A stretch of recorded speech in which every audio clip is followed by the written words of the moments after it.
Antes de que el video comience, quiero ser claro con lo siguiente. Lo que vas a ver a continuación no es agradable, no es lindo y probablemente sea indigesto. No te recomiendo verlo si vas a comer algo o si no tenés la capacidad para aguantar imágenes fuertes. Este video se hace únicamente con el fin de informar y abordar temas que a día de hoy aún son relevantes y vigentes, especialmente con situaciones como las guerras que se están librando actualmente. A continuación, te voy a dar 5 segundos para que puedas salirte del video si no quieres verlo. De otra manera, bienvenido.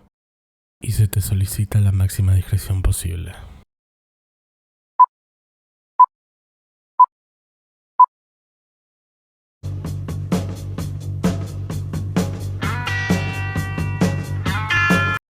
Es irónico que después de semejante disclaimer empiece así, ¿no? Pero supongo que es parte de lo que mantiene interesante este canal. Si te quedaste, es porque viniste a escuchar lo que tengo para decir. Si estuviste en los videos anteriores, sabés cómo es la estructura de estos. Así que no tengo que explicarte nada. Si recién llegás, te doy la bienvenida y sentate, porque este video va a ser fuerte. Call of Duty World War II es un juego que siento que no tuvo el impacto que debería tener. Si bien nos muestran solamente una cara de la moneda, al menos tienen la gentileza de mostrarnos el lado más hostil de la guerra. Acá, no somos un héroe perfecto que lucha solo contra un ejército. No somos imbatibles. Llevamos un personaje humano, con voz propia y pensamientos. Lo vemos interactuar con otros, charlar de sus perspectivas y sus formas. Pero la primera escena nos deja claras las creencias de cada uno. Y entonces nos sueltan en la primera misión. El día D. El desembarco de Normandía fue un movimiento militar estadounidense que se hizo principalmente para no perder la capacidad en el frente. Durante esa época Rusia estaba sacando la delantera y estaba avanzando con mucha fuerza sobre los alemanes. El motivo de que el día D sucediera fue que ellos sabían que si Rusia conseguía alcanzar a Alemania antes que ellos, perderían influencia, perderían poder, porque ahora la ideología rusa ocuparía un lugar más importante y sería un país más sumado a la lista. El asunto es que para poder hacer el desembarco y que fuera un éxito, se sacrificaron vidas. Vidas de jóvenes que fueron a luchar a un frente convencidos de que esto representaba el honor. La propaganda yanqui de la Segunda Guerra Mundial era bastante clara: luchar en la guerra o comprar bonos para financiarla. Esto era un acto heroico y loable, al menos ellos te lo intentaban vender así. La idea de la propaganda era diseminar cualquier duda turbia sobre la guerra, cualquier cosa terrible que sucediera en esta, y asentar la idea de que era algo honroso participar en ella, algo que la mayoría de jóvenes compraron con facilidad porque nunca habían visto una, y era bastante más fácil influenciar a las personas que en una época donde la información está al alcance de la mano de cualquiera que mínimamente se cuestione algo. El problema fue que esas vidas ya no van a volver y muchas familias perdieron a sus hijos en ese frente. Pero no fueron hijos de ricos, fueron hijos de familias humildes que iban al frente convencidos de obtener honor. Y los líderes militares les escupieron la cara. Acá, Call of Duty nos muestra el desembarco como algo épico, a pesar de que es una situación cruda y donde te sentís vulnerable. Pero no vengo a hablar de cómo está construida la escenografía, al menos no de momento. Vengo a hablar de cómo están construidos los personajes. El protagonista todo el tiempo se atreve a cuestionar la autoridad, algo que hace que se gane el disgusto de uno de los líderes de pelotón. Uno que aparentemente lideró un grupo hace tiempo, y él, queriendo que estos volvieran a casa con medallas de honor, creyó que podía aguantar una oposición hasta que los aliados llegaran a ayudarlos. El asunto es que los aliados jamás llegaron, y todo su pelotón murió. Pelotón que estaba a su cargo, su responsabilidad, y eran todos jóvenes.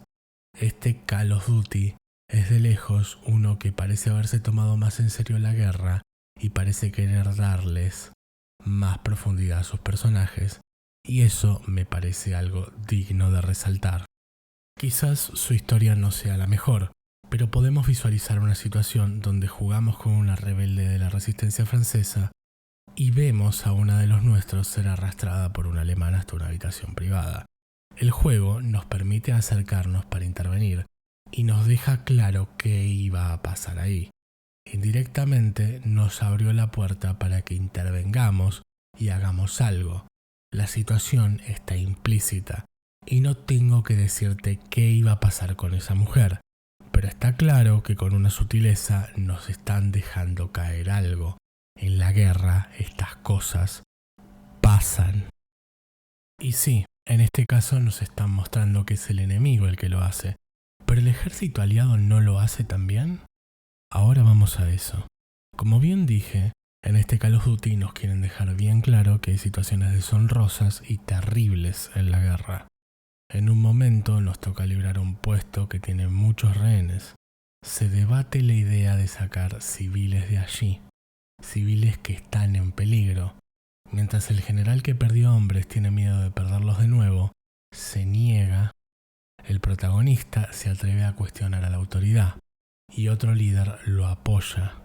Nos toca llevar a los rehenes a los camiones, pero entonces se genera una tensión una vez más. Dentro del edificio quedó una niña, la hermana menor de una chica. Nadie quiere volver a entrar, pero el protagonista se anima a hacerlo en un acto heroico. Y acá es donde entra la parte importante. Ahora somos superados en número. La situación es tensa. No somos un guerrero letal imposible de vencer. Somos humanos, un soldado normal más en la lista de enlistados. No tenemos herramientas para afrontar esta situación más que la inteligencia. Nos toca escondernos y jugar sigilosamente hasta encontrar a la niña. Y para salir, más de lo mismo. No podemos dejar que nos vean. En el momento en que nos vean, se nos asesina.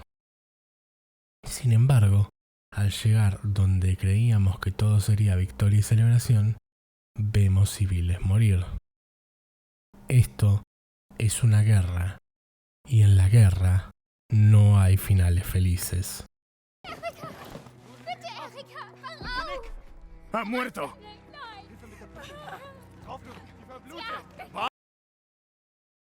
La realidad es que estamos muy acostumbrados a que la media en general nos venda la guerra como algo épico, una historia de superación. Rescatando al soldado Ryan cuando Tom Hanks está acorralado frente al tanque y apunta su pistola como si fuera a poder derribarlo de un disparo, entonces aparece milagrosamente un avión aliado y lo destruye. ¡Wow! La última esperanza. Esto es basura. La guerra no es así. No es un show. No es algo bonito y mucho menos algo honroso. Es algo terrible. Se pierden miles de vidas y el único que gana es el que vende los fusiles y las balas. Acá es donde Call of Duty World War II marca la diferencia. Acá los líderes se caen. No hay héroes. No hay nada que nos quede, solo personas peleando en un frente por intereses que no son ni siquiera los suyos. En una misión, el líder que nos avalaba todas las veces y nos defendía diciéndonos que éramos jóvenes, es herido de gravedad luego de protegernos. Tenemos que arrastrarlo mientras pegamos tiros a enemigos que no paran de llegar. El miedo de una situación así es absoluto, porque en el momento en que mueras, él va a morir también. El personaje te insiste en que lo abandones, pero la realidad es que creo que ninguno querría dejar a un compañero morir en el frente. Dudo que cualquiera pudiera vivir con eso en la cabeza. El asunto es que el juego, segundos más tarde, nos pone en una situación que no controlamos. Ahora nos toca ver sin poder hacer nada.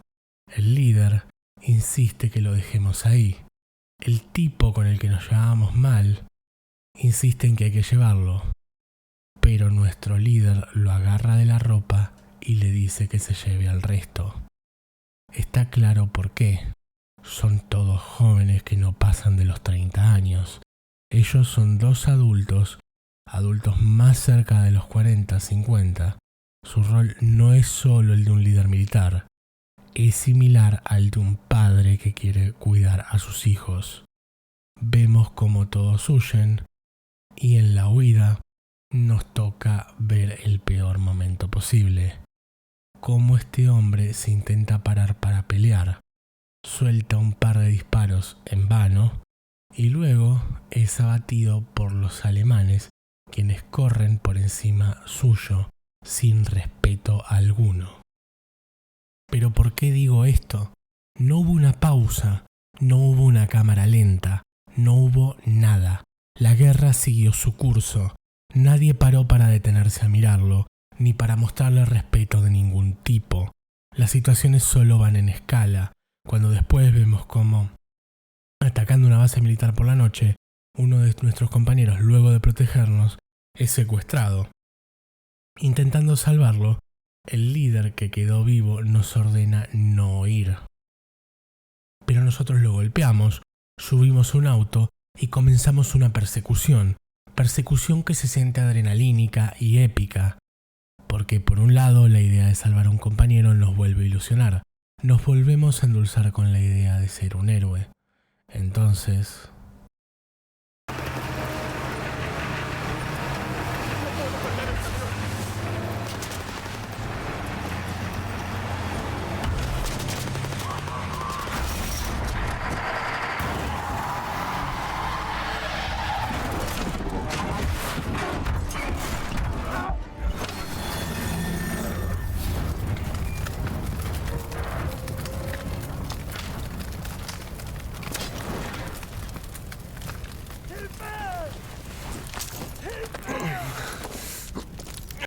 Ahora estamos acorralados, tenemos que dar pelea y vemos cómo se llevan a nuestro compañero, una vez más, sin poder hacer nada. Cuando digo que este Call of Duty muestra la realidad cruda de la guerra, es porque siento que los guionistas, cuando escribieron esto, se lo tomaron más en serio que las otras veces, cuando solo intentaban colarnos propaganda de que ellos eran los buenos. Acá, nosotros ponemos en duda las órdenes, cuestionamos la autoridad y dudamos de si estamos haciendo lo correcto. Así que este me parece un buen momento para hacer el inciso adecuado. ¿Por qué es importante que nos muestren que los personajes son humanos? La guerra es un lugar terrible, pero eso ya lo sabemos. Llevo hablándote de esto cerca de 5 minutos, retratándote con diversas situaciones del videojuego, momentos crudos y de tensión. Pero ahora, ¿y si te hablo con información real? Hablemos de lo peor de la guerra. Los crímenes de guerra aliados fueron cosas terribles que se hicieron por parte de distintas fuerzas militares. Francia, su fuerza franco-marroquí, mejor conocida como los Guerriers, cometieron crímenes terribles, más específicamente violaciones masivas en Italia, después de la batalla de Monte Cassino. Basado en propias fuentes de Italia, más de 700 civiles italianos, entre ellos niños, fueron abusados por los soldados franceses. Rusia. El genocidio prusiano fue un episodio de la Segunda Guerra Mundial donde la población germana que habitaba el este de Prusia y otras regiones aledañas a las fronteras alemanas sufrieron un ataque, más específicamente una limpieza étnica, donde la única intención era exterminar a todos los ciudadanos que tuvieran origen alemán, sin importar si fueron o no soldados o si apoyaron o no al régimen. En esta imagen que seguramente estés viendo, se pueden ver los cadáveres de mujeres y niños ejecutados por el ejército ruso. Así todo, los soldados de la Unión Soviética no se dedicaron solo a esto. También se dedicaron a ultrajar en grupo a mujeres alemanas en la ocupación de Danzig, Pomerania y Silesia durante la batalla de Berlín y la batalla de Budapest. Se afirma que incluso la propaganda soviética fomentaba estas actitudes, basado en el discurso de un afamado periodista quien decía: «Maten, maten, en la raza alemana no hay nada aparte de mal. Acaben con la bestia fascista de una vez para siempre en su guarida. Apliquen su fuerza y rompan el orgullo racial de esas mujeres alemanas. Tómenlas como su despojo legal. Maten cuando su asalto avance. Maten ustedes, bravos soldados del Ejército Rojo».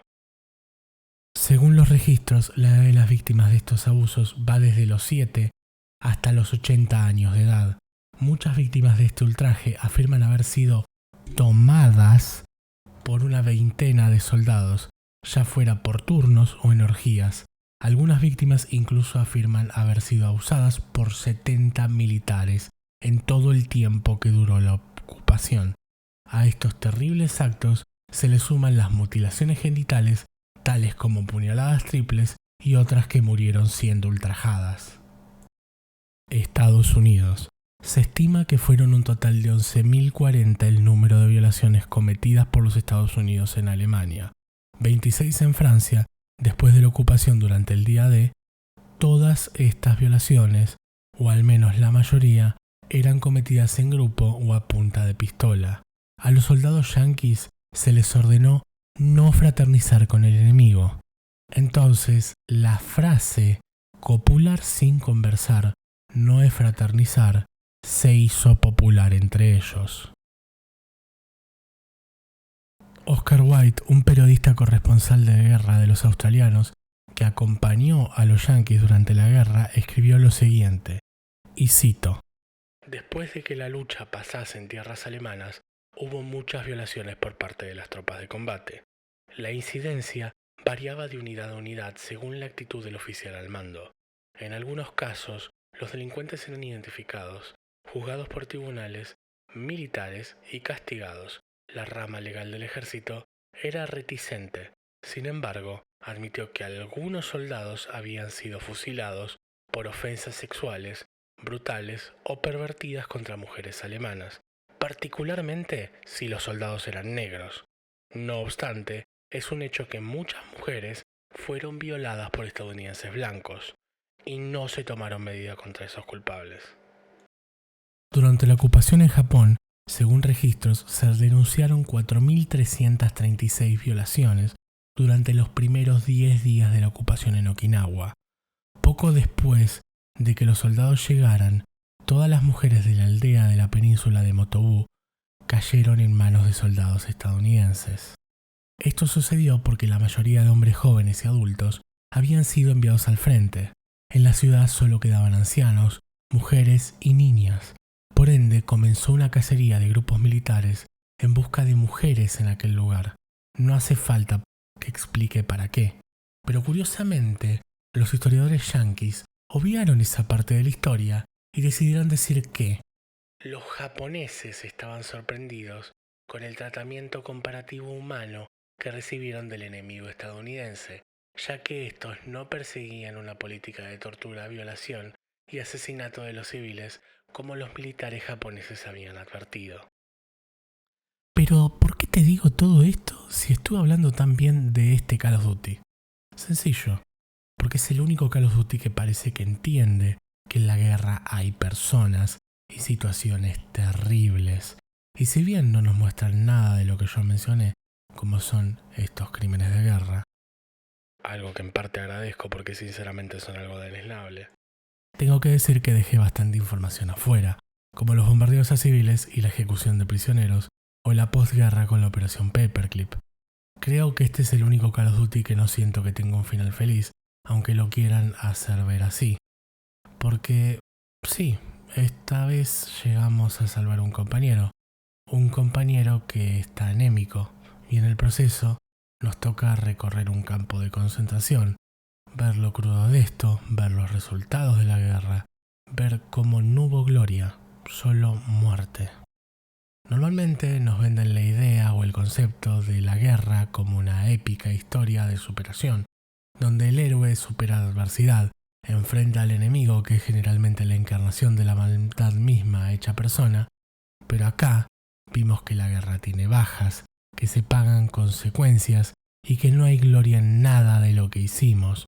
Tuvimos victorias, pero el costo de vidas fue alto. Perdimos gente y nos tocó ver morir a compañeros. Así que la próxima vez que vean una película de guerra o jueguen un videojuego, acuérdense que aunque se vea muy interesante como temática, la guerra no tiene nada de lindo. Es funesta, es terrible y, como dije antes, el único que gana es el que vende los fusiles y las balas.